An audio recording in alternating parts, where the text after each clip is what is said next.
Assalamualaikum warahmatullahi wabarakatuh. Alhamdulillahirabbil alamin.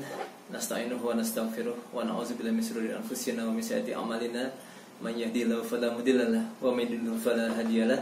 Asyhadu an la ilaha illallah wahdahu la syarikalah wa asyhadu anna Muhammadan abduhu wa rasuluh la nabiyya ba'da. Allahumma shalli ala sayyidina Muhammad wa ala sayyidina Muhammad. Bapak Ibu sekalian, para pegawai bea cukai dimanapun berada, baik Indonesia Timur, Indonesia Tengah maupun Indonesia Barat, alhamdulillahirrahmanirrahim. Pada kesempatan baik hari ini kita akan melanjutkan bahasan kita, dan mari kita awali bersama majelis ilmu kita dengan sama-sama membaca basmalah. Bismillahirrahmanirrahim. Dan insyaallah kesempatan baik hari ini kita akan bersama membahas kajian yang saya beri judul yaitu profesionalisme dalam bekerja. Ya. Di sini nanti kita akan membahas beberapa kisah-kisah serta pesan-pesan Allah dan Rasulnya tentang perlunya bekerja profesional, plus nanti beberapa contoh-contohnya. Ya. Baik, Bapak-Ibu sekalian, kisah yang pertama adalah ketika ada seorang sahabat Rasulullah yang miskin dan kemudian meminta-minta bantuan dari para sahabat yang lain, maka Rasulullah melarang sang sahabat tadi untuk minta-minta pada sahabat yang lain. Rasulullah tanya, apa kamu tidak punya sesuatu di rumah? Ya. Kata dia, saya hanya punya sebuah mangkok saja di rumah. Ya. Maka Rasulullah minta pada sahabat tadi, ambil mangkokmu, bawa ke sini. Dan kemudian setelah diantarkan mangkok tadi pada Rasulullah kumpulkan beberapa sahabat, lalu beliau katakan dia akan melelang mangkok tadi untuk menjadi modal kerja bagi sang sahabat yang punya mangkok ini. Dan ternyata ada sahabat yang berkenan membeli mangkok tadi. Dan kemudian uang dari hasil pembelian mangkok tadi oleh Rasulullah diambil setengah untuk silakan pakai ini untuk biaya makan keluargamu.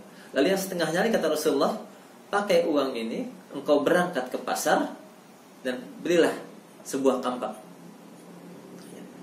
Dan ternyata sahabat Rasulullah tadi setelah itu dengan uang yang setengahnya tadi dia berangkat ke pasar, dia beli sebuah kampak dan dia mampir kepada Rasulullah lagi.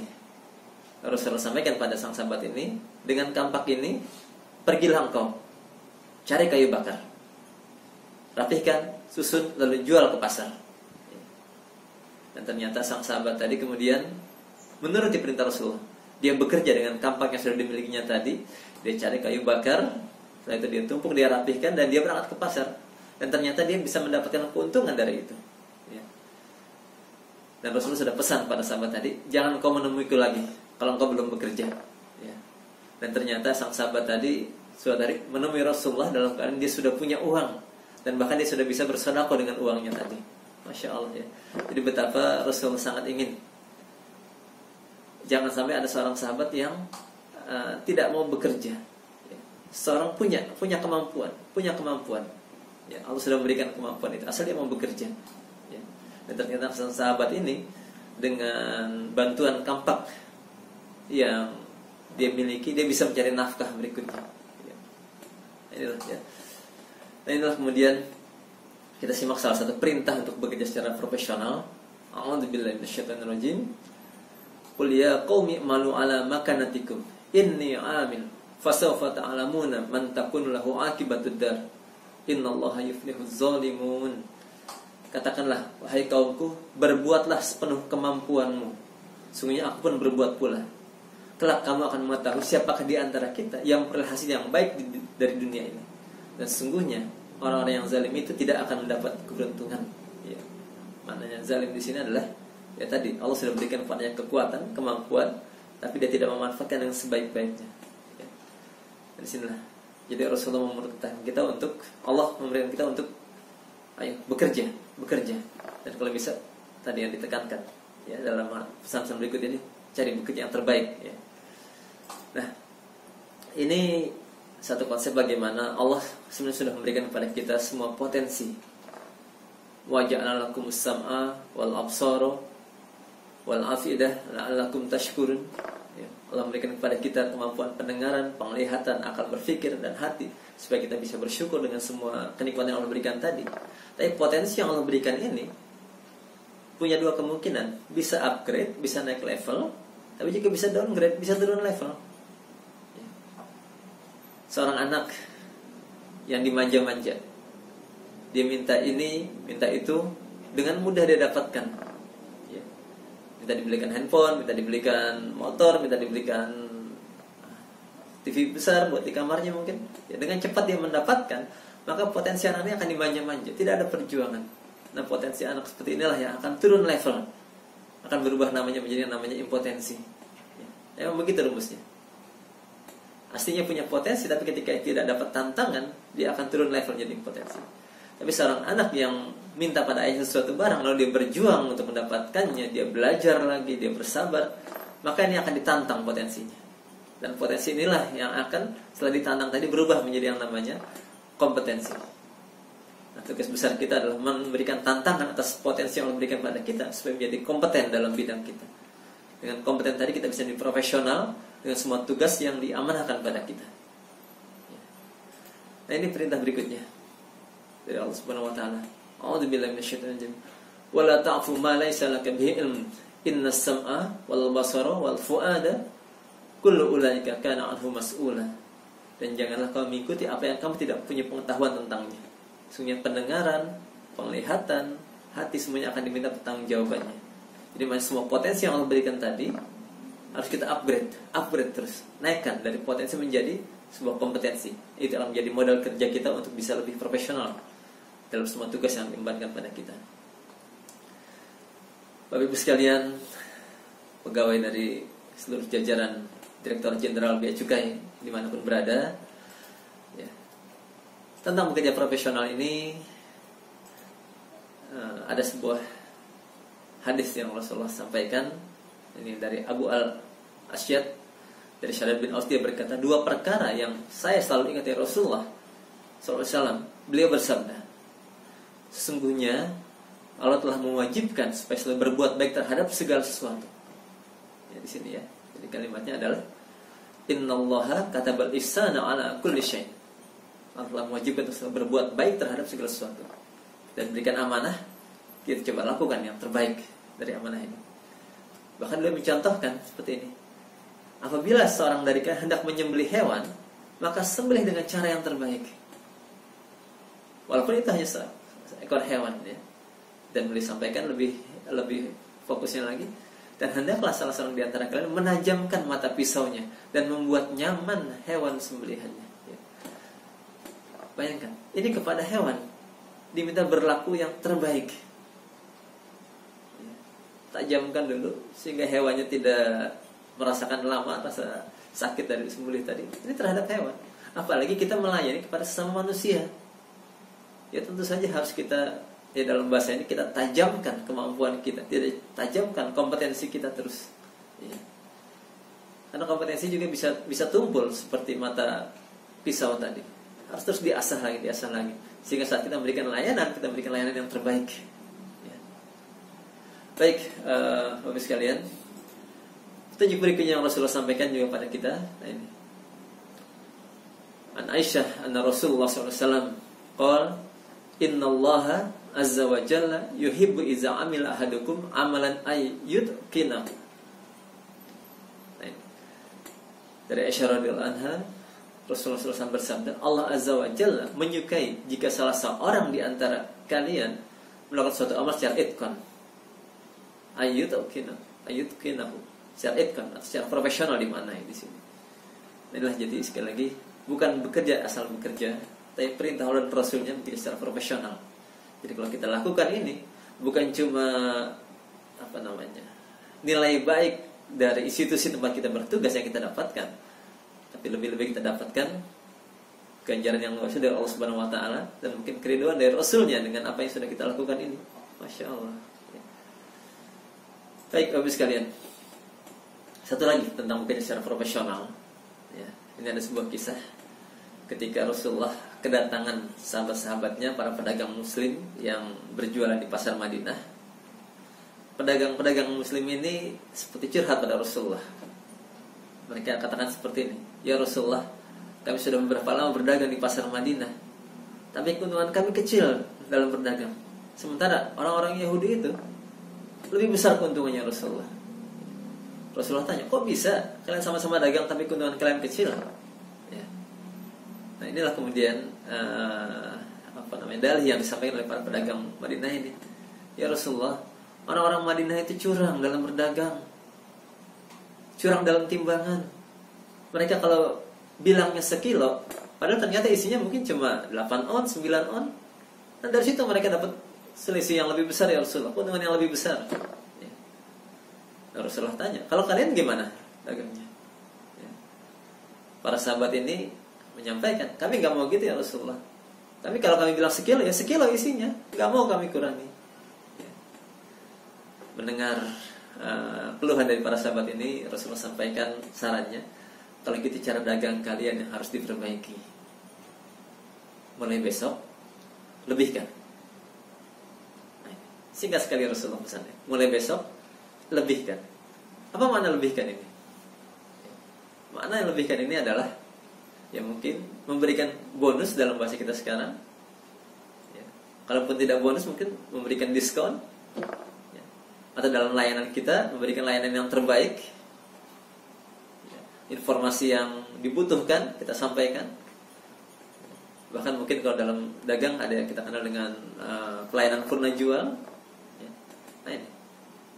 Dan ternyata ketika para pedagang muslim di pasar Madinah ini, mereka tanpa banyak berkeluh kesah lagi, mereka kerjakan pesan Rasulullah tadi ya, memberikan lebihan. Dan ternyata tidak sampai tahun kedua pasar Madinah dikuasai oleh pedagang muslim ya. Ketika mereka mematuhi pesan Rasulullah yang singkat tadi, mulai besok lebihkan ya. Inilah ya. Jadi Masya Allah, Rasulullah luar biasa sekali. Dan beliau, kita tahu beliau bukan pemain baru dalam dunia dagang ya, sejak usia akil balik, sejak 12 tahun beliau sudah masuk dalam dunia dagang. Mulai dari tangga yang paling bawah sampai terus meningkat, dan semua ilmu dagang sudah beliau kuasai bahasanya ya. Maka pesan beliau singkat sekali. Dan itulah yang kemudian dilakukan oleh para sahabat ketika mereka berusaha memberikan yang terbaik dalam layanan dagang mereka. Inilah yang saat ini populer dalam berbagai macam bahasan-bahasan di radio-radio bisnis saat ini ya, dengan konsep, kalau kita tahu satu lusin itu normalnya adalah 12 buah ya. Tapi dalam konsep yang sekarang banyak dibahas, dan saya yakin konsep ini mengambil spirit dari apa yang Rasulullah sampaikan tadi, pesannya kepada para sahabat, yaitu lampaui harapan pelanggan dengan menata mindset kita bahwa satu lusin adalah 13 buah.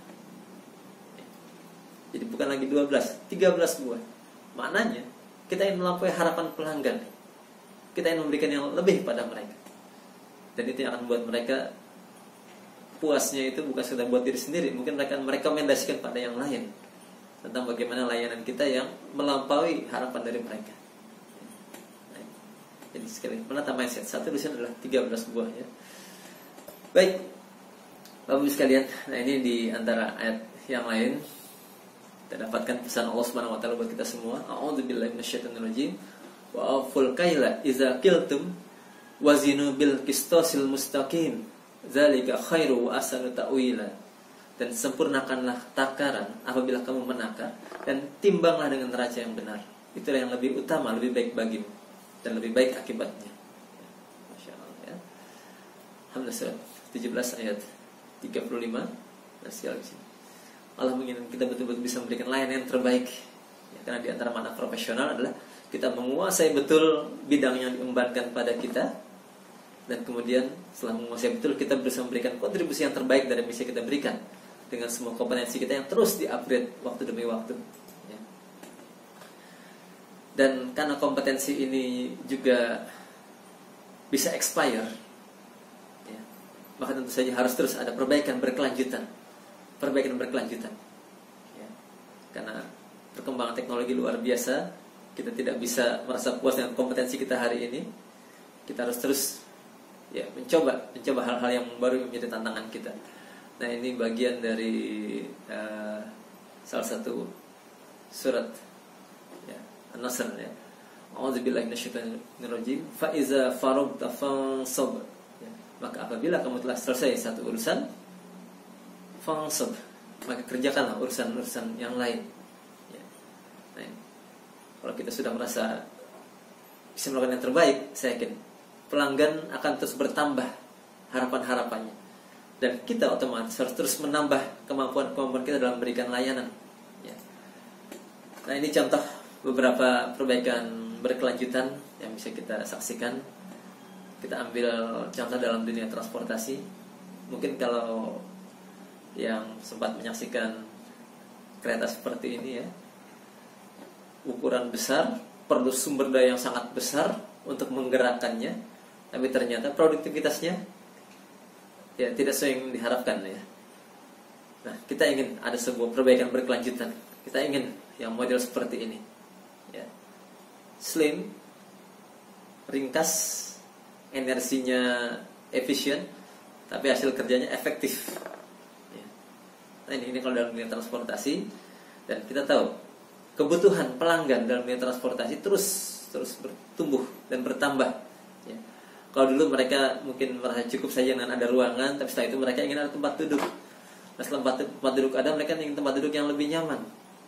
Setelah lebih nyaman, mereka sekarang ingin ada tempat duduk yang mungkin bisa diatur posisi duduknya ya. Perlu ruang AC.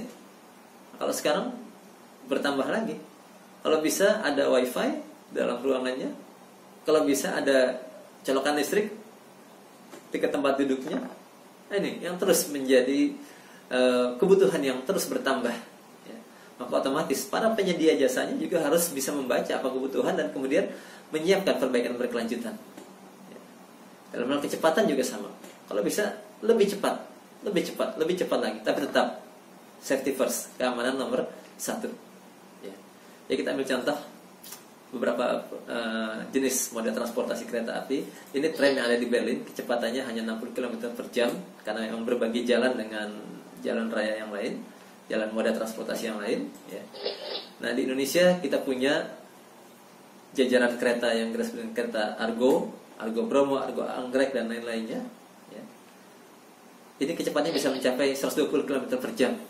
Tapi rata-rata masinis tidak mau sampai kecepatan optimal karena beresiko ya. Nah, ini. Dan kita berusaha terus meningkatkan layanan yang ada ini. Bahkan juga berusaha kedepannya, saya dengar akan ada beberapa kereta api cepat ya. Yang ini di beberapa negara lain mereka sudah punya moda transportasi yang jauh lebih cepat dari ini. Contohnya ini adalah kereta Thalys yang menempuh antar kota Amsterdam ke Paris 250 km per jam. Kalau kita bayangkan pakai kereta ini Jakarta Semarang ya mungkin nggak sampai 2 jam sudah sampai di Semarang ya. Nah, ini.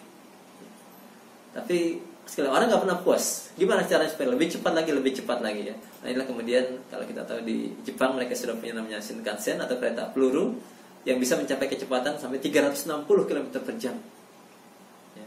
Nah, ini kalau Jakarta Semarang mungkin ya 1 jam lah sudah sampai dengan kereta seperti ini ya. Nah, ini entah mungkin di Indonesia dalam waktu dekat semoga ada yang bisa cepat seperti ini, tapi tetap dengan safety first-nya ya. Nah, ini. Tapi sekali lagi, orang nggak pernah puas. Orang terus berusaha untuk bisa melakukan perbaikan-perbaikan. Inilah kemudian kita dapati hari ini dengan teknologi yang baru. Kalau yang sebelumnya di sini adalah pakai teknologi manual, adanya rel, ya. Tapi pada teknologi yang baru mereka pakai teknologi magnet. Maka dengan teknologi magnet ini hampir tidak ada pergesekan antara kereta dengan bantalan yang ada di bawahnya. Ya. Maka bisa melaju dengan kecepatan yang sangat tinggi dengan teknologi baru ini. Inilah yang disebut dengan maglev, kereta berbasis teknologi magnet ya, yang bisa mencapai kecepatan sampai 600 km per jam ya. Nah, ini contoh bagaimana orang berusaha terus memberikan yang lebih baik lagi menyesuaikan dengan kebutuhan dari pelanggan-pelanggan kita ya. Kita simak sebentar cuplikan dari beberapa kereta cepat yang ada saat ini ya.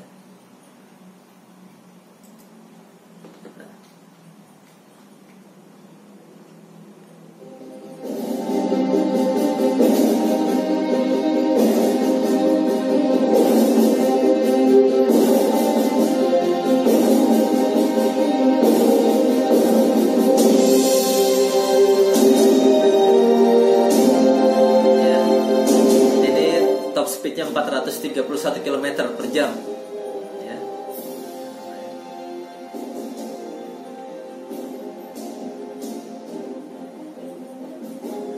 Tapi orang berusaha terus lebih baik lagi, lebih cepat lagi ya. Nah inilah kemudian ada Transrapid. Berapakah top speed dari layanan seperti ini?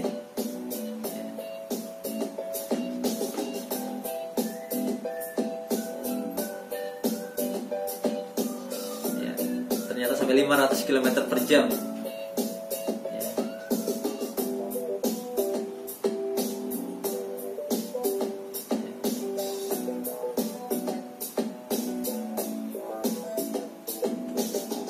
Di tikungan pun tetap bisa stabil seperti ini ya, nyaman buat orang-orang yang ada di dalamnya.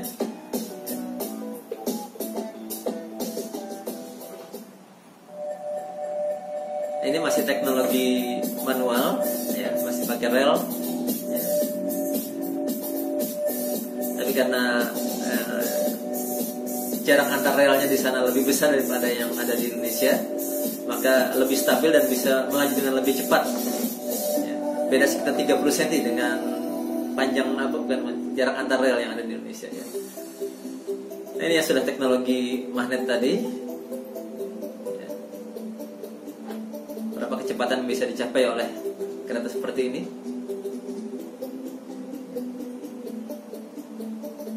Nah, top speednya 584 km per jam. Sekali lagi, orang terus berusaha untuk mencari yang lebih baik lagi, lebih cepat, lebih aman, lebih nyaman ya, lebih memenuhi kebutuhan para pelanggan. Nah inilah kemudian teknologi yang terkini ya, seri yang terbaru yang top speednya sampai 603 km per jam ya. Nah disinilah maknanya ada perbaikan terus menerus yang harus dilakukan. Karena sekali lagi harapan pelanggan kita juga terus menerus berubah dan bertambah ya. Dan kunci dari semua itu adalah pesan Rasulullah tadi disampaikan ya. Allah Azza wa Jalla menyukai jika salah seorang di antara kalian melakukan suatu amal itu secara itqan atau secara profesional. Bapak sekalian, demikian insyaallah untuk bahasan kita hari ini. Dan semoga perbaikan terus menerus adalah menjadi satu bagian dari diri kita, menjadi satu kebiasaan kita terus mengupgrade kompetensi kita, sehingga saatnya kita diminta memberikan layanan, kita bisa memberikan yang terbaik dan juga layanan yang berasal dari hati kita. Terima kasih banyak. Jazakumullah khairan katsir. Assalamualaikum warahmatullahi wabarakatuh.